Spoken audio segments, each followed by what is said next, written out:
ছোট্ট বন্ধুরা, আজকে আমরা শুনব গোয়েন্দাগিন্নি কিভাবে শান্তিপুরের নীল রঙের ডাকবাক্স উধাওয়ের রহস্য উদ্ঘাটন করে ডাকবাক্সটি আবার ফিরিয়ে আনল। সকালবেলা মালতী দেবী জানালা দিয়ে বাইরে দেখে থমকে গেলেন। এ বাবা, রাস্তার মাথাটা এমন ফাঁকা কেন? তিনি ভালো করে তাকালেন। নীল রঙের ডাকবাক্সটা নেই। এই ডাকবাক্সটা না থাকলে সকালটা ঠিক জমে না।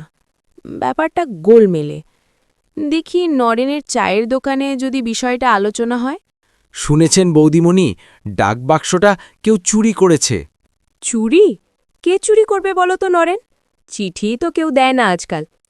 পুলিশ বলছে লোহা বেচার জন্য।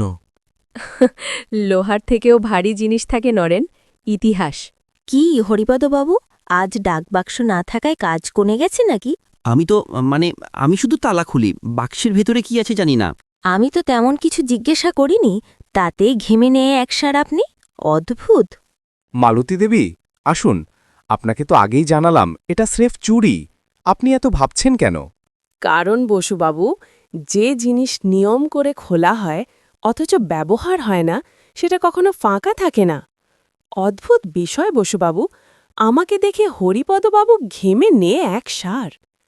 চলুন, নদীর ওই পারে তার বাড়ি, যদি নদীর ঘাটে কিছু খোঁজ পাই। নালে এখনকার দিনে ডাকবাক্স চুরি কি আছে এমন? আচ্ছা, চলুন। রঘুদা, তুমি কি কাল নীল রঙের ডাকবাক্স নিয়ে এখান থেকে কাউকে নদী পার হতে দেখেছ? নীল রং? হ্যাঁ বৌদিমণি, কাল রাতে এক ভদ্রলোক নৌকোয় তুলেছিল। ভারী জিনিস ছিল। তা কে ছিলেন সেই ভদ্রলোক? হরিপদবাবু ছিলেন বৌদিমণি। হরিপদবাবু, সত্যিটা বলুন, না হলে কিন্তু আপনি বুঝতেও পারছেন না আপনার সাথে আমরা কি করতে পারি। তাই বলে দিন সবটা। বলুন বলছি। ওগুলোর দাম অনেক।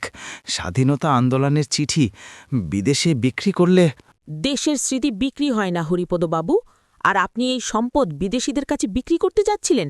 ছি, লজ্জার বিষয় হরিপদবাবু। আমাকে ক্ষমা করেন বৌদিমণি, আমি ভুল করে ফেলেছি।